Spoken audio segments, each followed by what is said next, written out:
The room was dark, silent, but not peaceful. The kind of silence that waits to be shattered. In the stillness of a Hollywood mansion study, one voice broke through a voice the world had known for decades, but never heard like this. He didn't raise it. He didn't need to. The weight in it told you something real was coming, something heavy, something that had been held in too long.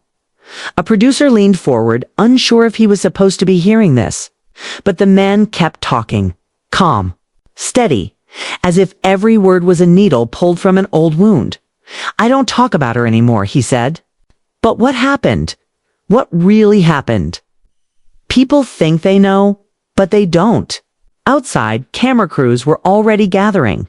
Paparazzi engines idled like hounds sniffing for blood. A name had leaked, a big one. Bigger than tabloids. We're used to. It's a kind of name that made executives nervous and lawyers scramble. He sipped something dark from a crystal glass and looked directly at the person in front of him. You know what betrayal feels like? He asked. It doesn't always come with warning. Sometimes it laughs with you on Monday and sleeps in your past by Thursday. He didn't say Shannon's name, not at first, but it lingered in the space between sentences. Hinted in glances. The audience wouldn't need the name immediately. They'd feel it building. It's like a storm that isn't yet thunder, but you can already smell the rain. She wasn't just my wife, he said. She was my history. She was my mirror. There was no rage in his tone. That made it worse. It was cold, measured. The kind of calm that comes after the fire's gone and the ashes are speaking. What hurt me, he continued, wasn't that she left. People leave. That's life. What hurt, was finding out who she left to. A pause. Longer this time. It's almost like he didn't want to say it, but knew the silence would scream louder if he didn't. I respected him, he finally said. We'd laughed together, been on the same couches, shared stories, secrets. I watched him rise. I defended him when people said he was just noise. He shook his head, eyes misty but sharp, and all that time, he was watching her. Outside, TMZ vans lit up, phones buzzed. One insider source had dropped the text that would explode within hours. Eddie just called Shannon out in camera. Online forums were already melting down. Some called it clout chasing. Others said it was karma. A few said this was the moment Hollywood finally turned on itself for real. The man leaned forward. I'm not bitter, he said. But I'm not quiet either. Not anymore. He dropped a file on the desk. Photos, messages, dates. The kind of receipts that don't whisper, they scream. She was my wife, he said again. And he knew that. He still came. And in that moment, the energy in the room changed. The kind of shift that happens when a legend stops performing and starts revealing. The file lay open. Not thrown, not flaunted, placed. As if it wasn't. Meant to humiliate, only to prove that the truth had always been sitting right there. It's quiet and heavy, like a confession in a sealed envelope. The man on the other end of the lens, seasoned, scarred, still sharp, kept flipping through the pages. Texts between Shannon and a woman whose name had been sealed behind NDAs, blurred out in blogs but always whispered in backlot trailers. She was never supposed to be seen like this. Not in this light. Not through his lens. She told me it was. Nothing. The voice continued. Just conversation. Just catching up. Just ... friendly. But I knew, when energy changes and smiles become code. The camera wasn't rolling officially, but the crew had already hit record. What was unfolding wasn't gossip, it was testimony. And the man wasn't pleading, he was remembering. In that chilling, detached tone only those who've moved beyond rage can carry. I don't hate her, he said quietly, but I see her. A flashback cut through gold carpets, laughing selfies, staged interviews. Shannon with that signature grin larger than life, always on the verge of a soundbite. And Eddie's Exxon, the edge of every frame, always. Just close enough to remain in orbit, but far enough to keep deniability. The timeline didn't lie. It lined up too well. Dinners in Atlanta, bookings in LA, private gym sessions in Miami, and all during the months she'd told Eddie she needed space to rediscover herself. She didn't rediscover anything, he said. She just stopped, lying about what she already felt. The crew was silent. No coughs, no whispered cues. Just the sound of a man unburdening himself without theatrics, without blame games, only raw recollection. And the weight of realization. You think it's the betrayal that breaks you, he went on, but it's not. It's the audience. The people clapping for it, fake friends who already knew but kept smiling. The silence in the rooms where people used to warn you. He stood then. Not for drama, just to stretch. But the movement felt symbolic. It's like a man stepping out from beneath something he'd carried too long. You don't lose someone overnight, he said. You just finally admit they were gone months ago. In another city, Shannon Sharpe was, live on air, laughing through football stats as if the digital storm hadn't already begun swirling. But behind the scenes, his phone was buzzing. PR teams in emergency mode, group chats lit with, "You see what Eddie said? It's not playing." And Eddie, he didn't care about viral. It wasn't chasing algorithms. It wasn't revenge. It was closure. He leaned forward again, voice lower now. "This isn't about canceling anyone," he said. "It's about remembering that even the loudest men can still be quiet cowards. And sometimes the loudest love is the one you ignore when it stops clapping for you." A beat, a pause. Then he was in my home. He was in my home. The silence that followed wasn't for effect. It was genuine, uncomfortable, thick, because that line cut deeper than any accusation. It wasn't about adultery. It was about betrayal under a man's roof, where trust isn't just a word, it's law. Eddie didn't flinch as he said it, didn't blink. He just let it hang in the air like a cold verdict. He ate at my table, drank my wine, laughed with my kids. A beat passed. He looked me in the eye like we were family. The footage, cut to a still from years back, a party in Beverly Hills. Both men in suits, shoulder to shoulder, drinks raised mid-toast. Eddie's ex stands behind them in a red dress, smiling at something no one remembers what. Now, that image feels radioactive. Staged a lie. The kind of photo people later point to and say, "It was right there. We just didn't see it." "You think Hollywood is fake?" Eddie asked the interviewer, half smiling now.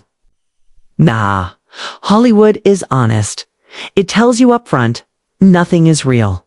The lies come from the people pretending they're different, off camera." Someone whispered, "Should we cut?" But the producer signaled no, scaling back layers, not for scandal, but for sanity. "You know what broke me?" he asked. "It wasn't the cheating, it was the applause. The way people celebrated it, like it was brave. It's like my pain was a plot twist in someone else's reality show. There had been signs, the late night calls, the cryptic posts, half excuses. But Eddie, in his old school loyalty, had chalked it up to stress, to distance, to life. What he didn't see, what he refused to see, was that the people closest to him weren't asking for forgiveness. They were waiting for silence. For him to keep being the bigger man so they could keep playing small. "She told me it was just emotional," Eddie said flatly, "that nothing happened, that they only talked." You ever had a woman tell you that?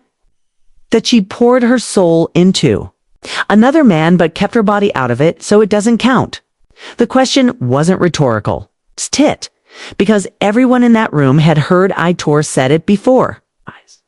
But coming from Eddie, it didn't sound bitter. It sounded surgical, as if he was dissecting a wound in real time. He shifted in his chair. "I'm not here to ruin anyone," he said. "But I won't protect lies anymore. Not for fame, not for comfort, not even for the kids." And then he paused, long enough for the silence to say everything words couldn't. The camera caught him glancing at the floor, lost in a memory. "I asked Shannon one thing," he said finally. "Face me. Just once, man to man. No scripts, just talk." He never did. The tape ended. But the aftershock didn't. Online blogs were exploding. TikTok theories, Twitter sleuths, podcast panels dissecting every phrase, every photo from the last 5 years. Hollywood couldn't decide if it was a scandal, a tragedy, or both. And Shannon? He was still silent. But silence speaks volumes. The next morning, the world woke up different. Not because of a war or an election, but because Eddie Murphy had finally broken the code of silence that men like him were trained to keep. The clip was barely 12 hours old, but already millions had seen it. Screenshots, think pieces, anonymous confirmations. Even old interviews were being rewatched under a new, sharper light.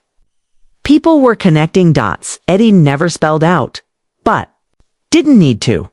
Somewhere in Miami, Shannon Sharpe's phone must have been vibrating non-stop. Calls from agents, texts from lawyers, alerts from networks asking if he planned to respond. But none came. Not yet. Because whatever Shannon had to say, he knew it couldn't be it. Not now, not after that. A source close to Shannon, speaking off record, said he was blindsided, that he thought everything was buried, and that he respected Eddie too much to go public. But that same source couldn't explain the trail of private texts that had suddenly surfaced, screenshots that seemed to show more than emotional support. They showed familiarity, inside jokes, late-night location drops. Meanwhile, Eddie stayed off social media. No Instagram statements, no publicist spin. His silence now was different. It was protection, it was pressure. Let the world talk. Let the silence squeeze the truth out of everyone else back in Los Angeles. One of Eddie's old friends, a legendary actor known for keeping nightmares airtight, was seen leaving Eddie's compound late in the evening. No cameras, no entourage. Just two men sitting on the porch like it was 1993 again. Talking like fathers, not celebrities. They always expect us to smile, the friend reportedly said. Even when they got us. They count on us being silent. Eddie had nodded. Reportedly said, not this time. The shift was happening beyond just one scandal. In barbershops and green rooms, men were rethinking loyalty, replaying their own private betrayals. Women, too, were asking harder questions, not out of spite, but clarity. Because this wasn't about jealousy, it was about lines that shouldn't be crossed, especially not by someone who once called you brother. In an underground podcast recorded that same week, a former bodyguard for a famous producer dropped an even colder detail. "You think Shannon's the only one?" he said, laughing. "Man, if you knew how many people sit at each other's dinner tables knowing they slept with the host's wife 2 weeks ago." Hollywood was being peeled open, layer by layer. And Eddie had become the unlikely scalpel. But in all the noise, one person's voice was still missing: Eddie's ex-wife. She hadn't spoken publicly. No interviews, no clarifications. A quiet vacation photo posted 2 days prior, captioned with a single word: healing. That word hit different now. Was it healing from betrayal? From being exposed? Or from years of silence that had finally shattered? No one knew. But the walls were closing in, and for once, Hollywood couldn't charm its way out. The phone calls started getting uglier. Executives who once courted Eddie with gentle hands were now sweating behind the scenes, asking what else he might reveal.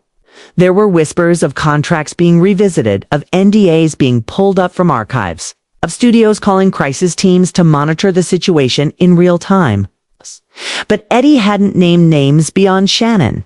And yet, somehow, the industry behaved like a forest where someone had just struck a match. Behind the polished smiles and red carpet throwbacks, everyone knew what this was.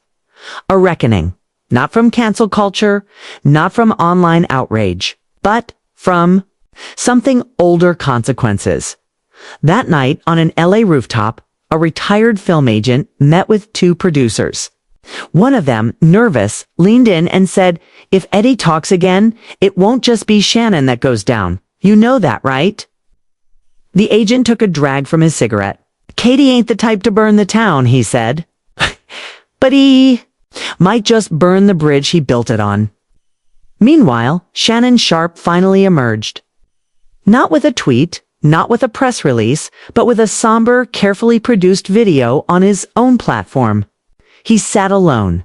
No music, no edits. Just him and the camera. "I never meant to hurt anyone," he said, voice low, hands folded. Some relationships. They cross lines before you realize you stepped over them. But that's not an excuse. Comments exploded. Some praised his honesty. Others tore him down. But most knew it wasn't just what he said, it was what he didn't say. He never denied the core accusation. And that silence echoed louder than words. By morning, bloggers had dug up old footage red carpet events where Shannon stood beside Eddie, smiling, laughing, sometimes even holding hands with the very woman now at the center of the storm. One freeze frame showed all three of them in a single shot. That image, now viral, had a new meaning. Not camaraderie, not friendship. Foreshadowing, other celebrities began to feel the tremor. One comedian canceled an interview. A well-known actor deleted every photo with his best friend's wife.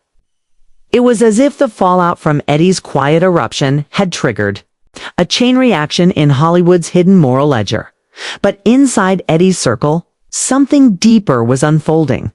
A close friend from his early stand-up days, one who had fallen out of fame. Years ago, texted Eddie late one night. "You did what most of us never had the guts to do. You told the truth." Eddie replied simply, "It wasn't for the truth. It was for my peace." And that peace, hard-earned and years delayed, came with a price. Projects were now stalling. One film Eddie had been attached to suddenly shifted direction. Another was postponed indefinitely. But Eddie didn't flinch, because for the first time in decades, he wasn't performing. He was living. In New York, an anonymous source told a journalist that more names were coming. That Eddie had only scratched the surface. That what he'd said on that podcast wasn't a bomb, it was a warning shot. And those who had things to hide, they were already running. By the time sunrise spilled across the Hollywood hills. The atmosphere among certain elite circles was unsteady. Eddie hadn't posted anything else. No statements. No appearances. Just silence. But that silence spoke louder than all the PR machinery trying to drown it out. Studio execs were on the phone with lawyers. Publicists were combing through old interviews. And Shannon Sharpe. He had vanished again, this time without warning. No sightings, no new episodes. Just a black screen where his next scheduled show should have aired. Meanwhile, whispers traveled fast. A Netflix director known for tight friendships with both. Eddie and Shannon abruptly stepped away from an upcoming project. TMZ ran with it. But insiders said it wasn't just creative differences. It was fear. Fear that being too close to the fire might get you burned when the next wave of truth hit. What most people didn't see was how deep this wound went. Eddie's ex-wife, Nicole, hadn't spoken publicly. But those close to her said she'd been blindsided too, not by the mention of her name, but by the cold flood of memories it brought back. Memories of betrayal. Of nights where questions were brushed aside. Of smiles that no longer made sense in hindsight. One former bodyguard came forward anonymously. "There were times I'd drive Shannon back to Eddie's place when Eddie wasn't there," he said. "I thought it was normal. They were friends. I didn't want to think." The entertainment world was divided. Some accused Eddie of airing dirty laundry. Others praised his courage. But the real battle wasn't on social media. It was behind closed doors, where managers and handlers tried desperately to keep other stars from slipping up and confirming what the public was starting to suspect. This wasn't just one story. It was a thread. And Eddie had tugged it loose at an upscale Beverly Hills bar. A veteran talk show host sat across from her producer, clutching a martini with trembling fingers. "You think he's bluffing?" she asked. The producer didn't blink. "Eddie doesn't bluff. not when it comes to betrayal. That night, the hashtag Eddie was right began trending. Fans started rewatching old interviews. Moments that had once seemed like harmless banter now read like coded confessions. A 2006 clip resurfaced Eddie, joking on stage about friends who smile in your face and sleep in your bed when you're not looking. Laughter filled the room back then. Today, it landed like a dagger. And then came the leak. An unverified audio recording. Two voices. Male. Familiar, one was clearly Eddie. The other, allegedly, Shannon. The clip was short, scratchy, and unclear. But one phrase cut through. You should have told me the truth before she did. The internet exploded. Reddit threads broke it down frame by frame. AI voice comparison experts weighed in. Still no. One confirmed its authenticity, but that didn't matter. Perception had already written the next chapter. Through it all, Eddie remained quiet, focused, unbothered. A rare photo emerged him walking alone through a Malibu trail, hoodie pulled, low, headphones in, hands in pockets. The caption from the paparazzi account simply read, unfazed. What Eddie had done, intentionally or not, was far bigger than a personal betrayal. He had shattered the illusion of untouchable friendships in the spotlight. He had reminded the world that even legends bleed. And in doing so, he cracked something sacred in the Hollywood hierarchy, the belief that silence keeps you safe. But for Eddie, it wasn't about revenge. It was about release. And in his silence, the world began to scream.